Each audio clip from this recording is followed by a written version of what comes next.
Hi everyone, and welcome to Remaking Tomorrow, a series of conversations about the future of teaching and learning. I'm Ryan Radzeski, here with Greg Baer, and we're the co-authors of When You Wonder, You're Learning, Mr. Rogers' Enduring Lessons for Raising Creative, Curious, Caring Kids. This is a podcast powered by Remake Learning, a network that ignites engaging, relevant, and equitable learning in support of young people navigating rapid social and technological change. On today's episode, we're talking with Melissa Butler, an author, educator, poet, and a self-described noticer of small things. She's the director of the Children's Innovation Project, the founder of the Reimagining Project, and she works with educators, families, artists, and others to nurture learning rooted in wonder, play, and delight. Her latest book, In a Button, is a picture book about the awe and wisdom of wonder itself. Melissa Butler, welcome to Remaking Tomorrow. Thank you, Ryan and Greg. I'm delighted to be here. Oh, well, we're delighted to have you. So, Melissa, let's start with In a Button. It's a picture book written by you and illustrated by Nicholas Homan. And it's about, as our listeners might have guessed, a button. But it's also so much more than that. It's also about noticing and wondering, and ultimately, you write, about readers themselves. So what does that mean? And how can a book about something as simple as a button encompass so much more? The first thing is, how can a button not encompass so much more? In my experience playing with buttons and watching others play with buttons, there's such an opening of connection that I see people find in themselves. I know there's something in the smallness of a button that definitely helps us all see more. So the seeing of our seeing, the noticing of our noticing expands when you are appreciating and being with something small like a button. And it's also simplicity, which may or may not be small. But in the simplicity of something like a button, it's not only what we can see, it's who we get to be. There's not the noise of other people's framings of things or other people's narratives on the material. It's just you with a button. I think we can be more of ourselves and bring all who you are to the experience. Melissa, so much of your work is rooted in this idea of noticing, and in noticing small things in particular. You write that noticing is finding what's there, what's not there, what may have been there, and what might be dreamed there. Can you tell us about how noticing became so essential to your approach as an educator? It parallels how noticing has become so essential to me and my own living. It's like noticing is alive itself and has an energy. So much of my formative life was with children, particularly young children. And from noticing children and from bringing my attention and observation to their learning and from listening to how they make sense of things, from playing alongside children, it has allowed me to see all that happens when you give a child a particular set of materials over another particular set of materials. Like what happens when there's lots of materials? What happens when there's one? What happens when there's a narrow prompt? What happens when there's an open-ended prompt? And these create different kinds of learning. That helped me notice what it means or might mean for children to come to know themselves as learners and the kind of experiences that best help them get in touch with and become learners. It's through slowness, through simplicity of material, and through a focus on trusting that noticing is enough as it is, and it will expand if you allow it. Melissa, you're using words like slowness and notice that just fly in the face of the frenetic energy of life all around us and the blur to which we both contribute and that we allow to pass us by. I want to dig more into this idea of noticing and your noticing approach and how you've brought that to learners.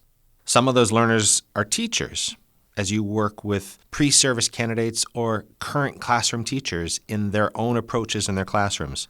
Sometimes you're working directly with students in a classroom or young people in an out-of-school time setting. So what are the things you're doing to help them to acquire a noticing approach? And what changes in a learner once he or she begins to notice? Well, inside the simplicity, there is a depth. What I love about this approach is how it's endlessly curious for me. It's an endless delight of wonder. Specifically with children, I have learned to trust that offering one simple material and defining the parameters as let's play or let's explore or what do you notice, I know that's enough. Now, what I've grown into in the last decade or so is, okay, how do I support others to do this? Because it sounds lovely and it seems simple enough. A lot of it has to do with who we are and what we bring to our learning. So when I work with schools, educators, adults, families, I work kind of in two ways. One way is to do some noticing work with the adults themselves, to give them an experience of noticing so they can begin to see their own dispositions, to see what they bring to their own learning. Learning is caught, not taught, as Fred Rogers said. We need educators, parents, adults to see what they are implicitly teaching when they're around children. And then the other way I work with adults is to support them in their process of trusting themselves more. Because you know what to do. You just don't maybe trust yourself or have lost your way somehow because you're right, it's noisy out there. We can't be afraid of boredom. Educators will often say, well, I did this, but children weren't interested. They didn't know what to do. When I don't give them a narrow prompt and tell them what to do, they just sit there. Well, I know that if there is a child who doesn't know what to do, what they need is more experience not knowing what to do. However, that's a challenge for today's educator when, like you said, there's all these other expectations and you might not feel comfortable. Someone comes into your classroom and you have a whole class of children who don't know what to do. It's almost like you're not doing what you need to do to engage children. But what we need to do is cultivate spaces so children understand deeply how to engage themselves in their own learning. And that takes time. It's not a one-time workshop that does that, but it's possible. And it's empowering for the children, certainly, because children learn that they can bring more of their feelings to their learning, that they can feel bored and it's not the end of the world. They express more. They find new and nuanced interests. And teachers eventually find, and parents eventually find, oh, I could do that. It's almost like getting out of your own way. You need to stop doing and allow more and trust more. This is Greg Baer along with Ryan Rudzeski. We're talking with Melissa Butler, an educator and author whose most recent book, In a Button, takes readers on a journey of noticing and wondering. Melissa, I want to talk more about that idea of taking time and slowness because we live, as you know, in an era of fast information. If I don't know something, I can pull out my phone and I can find what the answer is to just about any question in seconds. And I think we expect things to move that fast, right? And to a certain extent, that's reflected in our learning experiences. We take timed tests and we juggle a dozen deadlines at once. Our primary objective so much of the time is to get things done and to get things done fast. But you're an advocate for slowing down, for thinking about things not just as tasks to be done, but as opportunities for depth and exploration and contemplation. So if you put a button in front of me, suddenly it's not something that I can look up on my phone. It's something I need to take in on my own terms. And I would imagine that for some people, that sort of slowing down, that sort of taking of time probably feels unnatural or maybe even uncomfortable at first. Can you talk about what are some of the things you do to help learners begin to let go of that deep-seated need to move quickly and to get things done? Part of the rationale for offering a single button or a single screw or spring or a pile of mud is to watch and be alongside a child as they explore and to mirror, support, listen in to their process of engagement. And so when anyone engages with something and feels something like, oh, I don't like this, or this is boring, or I'm done, or this is too slow for me, I feel uncomfortable, like whatever, the work is to not avoid that, to not push the feeling away, to not scaffold the learning so the learner doesn't ever feel the feeling. It's to actually invite the feeling, because then you have something to engage with and you can wonder about it. Wow, where'd that come from? I wonder why. I wonder if there's a need underneath that. That as whole human beings, we are full of all of these feelings and sensations and all of it, and that the work is to bring that wholeness to all we do. So if you have a whole bunch of students who are bored, or you have teachers who are upset about something, okay, engage there, right? Don't try to solve it for them. Don't try to smooth it over. That's the good stuff. That's a challenge. And it's also such a beautiful opportunity. And it points to why slowing down is so important. Slowing down is not something to do just one time in a day. So much of innovation in learning has had us create innovations and new kinds of practices on the side. Slowing down in its simplicity is the most radical of shifts, because it reveals what we don't need. We don't need time tests. Who said so? We don't need schedules. We don't need that. There's so much of what exists in learning that we don't need. And slowing down invites the beauty, the connection, the joy, the love, the artistry, the expression. It invites the question, why do we learn? Why do we live? Melissa, I had the distinct privilege of visiting your classroom in the Pittsburgh Public Schools on multiple occasions. And I want our listeners to know that this is a master educator with decades of experience in a classroom. And to visit your classroom was to watch a master at work. I mean, to witness young kindergartners working together, engaging together, asking really profound questions, seeing that learning light up in what were really truly magical ways. And as a teacher, you co-founded something called the Children's Innovation Project. Now, innovation is one of those buzzy words that gets thrown around, and it often doesn't mean a whole lot to a whole lot of people.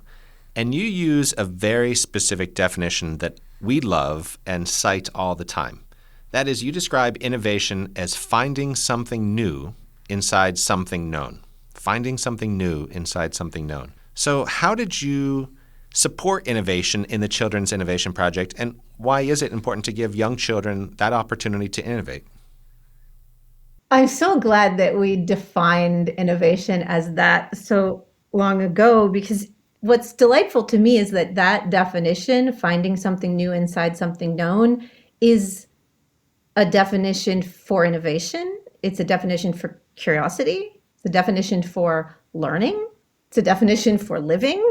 It's a definition for all of these things. And Children's Innovation Project was named and grew in a particular context and has a particular set of materials and is specifically interested in technological thinking, systems, the landscape of analog digital, play with ordinary materials. And it's particularly helpful if you want children to better see, talk about, and understand the functions behind all of these frames and forms that they use that often hide their functions.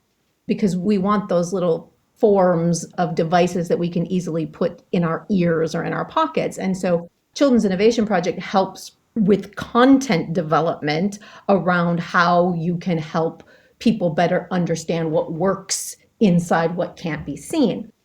So in a way, everything that I've talked about before now, it's the same kind of learning. It's the same kind of noticing and wondering. And a lot of my work with Children's Innovation Project now is advising others or supporting curriculum development with growing depth of learning or accessibility for all. Because we have a lot of innovation and a lot of really beautiful, good learning going on in schools. And often there's a lot. There's a lot of choices and a lot of stuff. The approach of Children's Innovation Project helps organizations, administrators, teachers narrow it down and see the simplicity inside that and offer something that better invites the question, finding something new inside something known. If you're always offering something new and something flashy and something else, you never have the opportunity to sit with something you think you know and go in further. Just to answer your second question, why is it important that children innovate? Unless you can sit with something you think you know and find something new, you're not going to ever be able to grow your own agency as a learner. It's always going to be provided for you. And you're never going to be able to express your full self in your learning.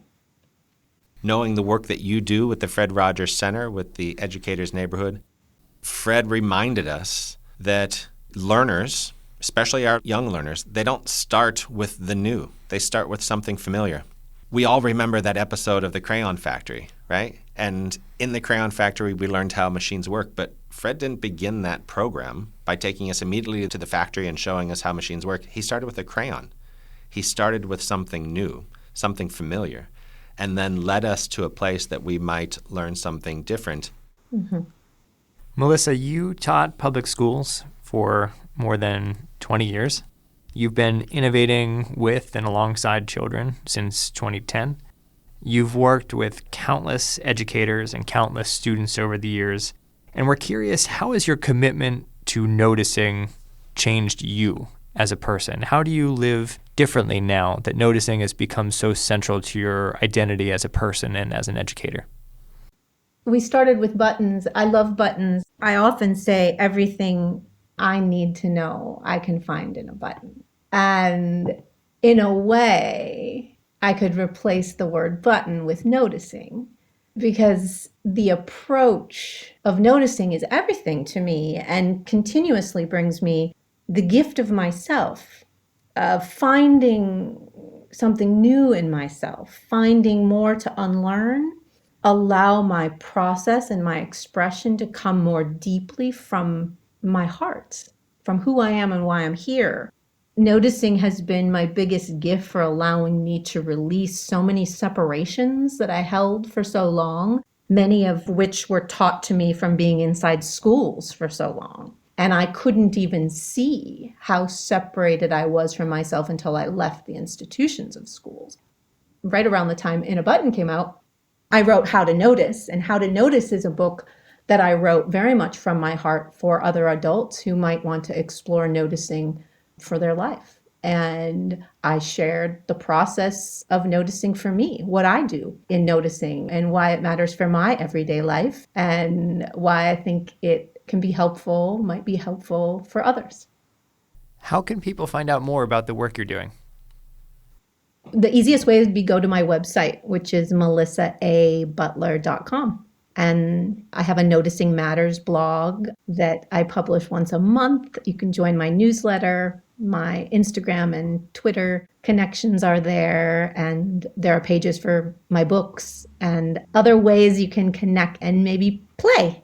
I like to work with others who want to play and rejoice and create beautiful things for the world. Well, in that spirit of playfulness, Melissa, we have just one more question for you before we go. What's one thing that parents and educators can do today to make tomorrow a more promising place for every learner? I think for adults, it's forgiveness of themselves. And the next time you notice yourself saying, oh, I should have done, or, oh, why didn't I?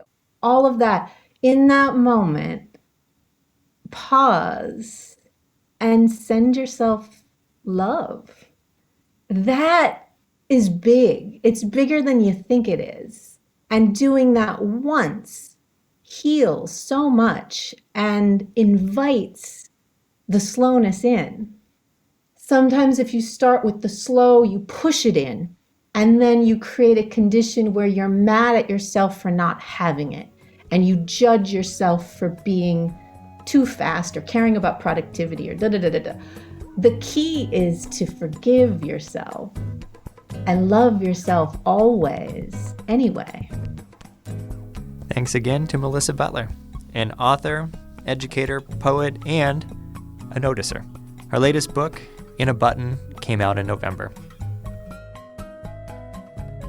Remaking Tomorrow is powered by Remake Learning, a Pittsburgh-based network of people and organizations that ignite engaging, relevant, and equitable learning practices in support of young people navigating rapid social and technological change. Learn more at remakelearning.org/tomorrow.